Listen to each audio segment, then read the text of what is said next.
Hey, what's going on, everyone? Justin here, and in this video, I want to share the 9 books that I was able to pick up during the month of January. I have a couple of used books I wanted to get, and then I took a day trip over across the border to Canada just because I was bored, and magically just kind of wound up in some bookstores over there.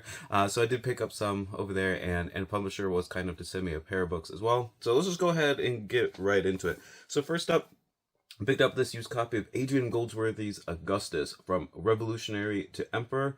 And I'm vaguely participating in Robert G's Roman Emperor reading challenge, where we're trying to read biographies of the majority of the Roman emperors and stuff. I read one on Aurelian, very lesser known known emperor from the 3rd century, last month, and I figured I might as well start at the beginning at some point. So I'm gonna read Augustus here, by Goldsworthy, and then I also have Augustus by Everett as well. I probably will just read both of these back to back. I have them.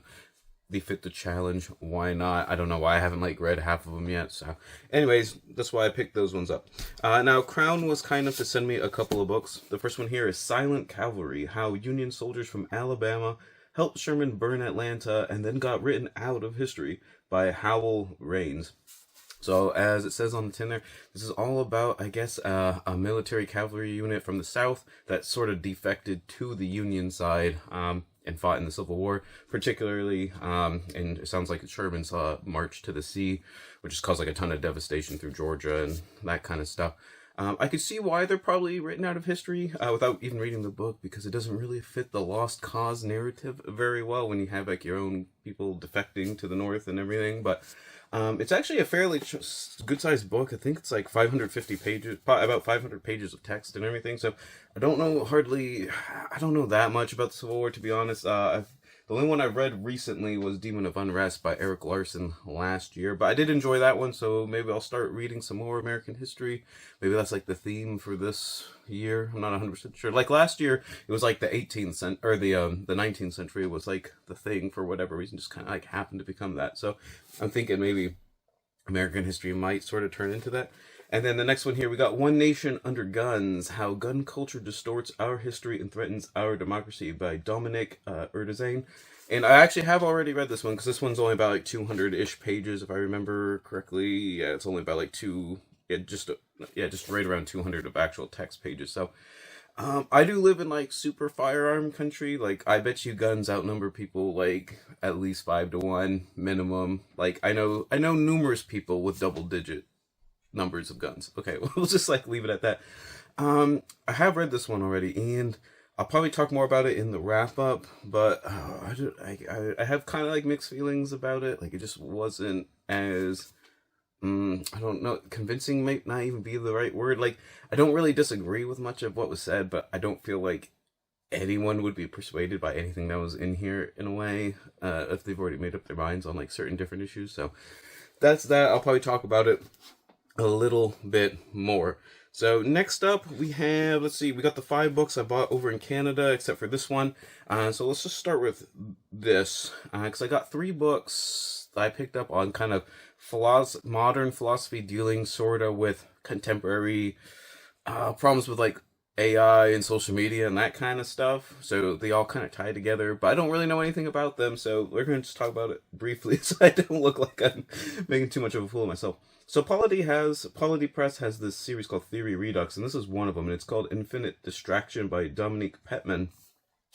And this is something about basically how when everyone's engaged with the internet and stuff, everyone always talks about how it causes problems with anxiety and that kind of stuff. And I think his argument is that it kind of does, but that's not even the real problem. The problem is more how we don't use any thinking skills when we're on it or something, and we can become distracted so easily. I don't know, something along those lines.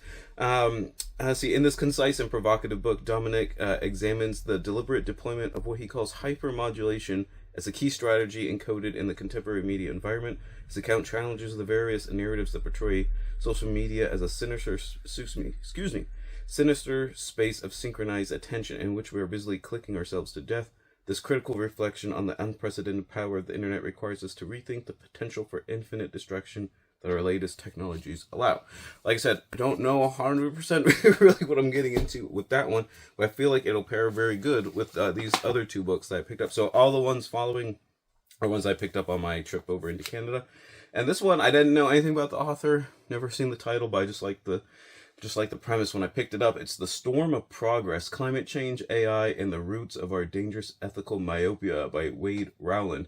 And this is all about how, as human civilization, we are actually doing kind of well, like in the sense that we are progressing, we are like moving forward and stuff. His whole argument is that we're going in the wrong direction. Like we went down like the wrong path. We're progressing towards the wrong stuff. And I kind of agree with that, especially with like AI, for example. Like how AI is being used a lot of times for like creative stuff, like art and media and everything like that. When really, right, that's what we want, humans want to be doing, and like the AI doing kind of the boring stuff, if that makes any sense. So we're going down like the wrong path with a lot of these things. And I guess it's something about that. The worst of these global crises, Wade Rowland writes, are the fruits of centuries-old misunderstanding about the essence of humanity. In fashioning a civilization based on those false assumptions, some of the early modern philosophy's most revered thinkers set us on a dangerous path, and we can do better. So like I said, don't really know too much about it going into it either, but I feel like it ties in pretty well to that one. And then the last one here, we have The Crisis of Narration by Byung-Chul Han. So I've read more about Byung-Chul Han than his actual stuff, but this is, I think, my third little booklet of his that I plan on reading. And this is all about how, like, story-driven narratives, like, just don't really exist anymore, I guess, in society. When that was, like, a very kind of collective binding thing that we used to have. Narratives produce the ties that bind us. They create community, eliminate contingency, and anchor us in being. And yet, in our contemporary information society, where everything has become arbitrary and random, storytelling becomes story-selling, and narratives lose their binding force. And I kind of agree with that. I feel like almost everything we do, as far as like, his whole thing is like, like burnout and overachievement and stuff, and like some of his other books. I feel like with like all our hobbies and side projects and everything has to like eventually like just kind of boil down to like making money or producing value of some kind. We don't do a lot of things just for the fun of it anymore and that kind of stuff. So I think that kind of ties in. I don't know, the three of them together seem like they go together. I don't know.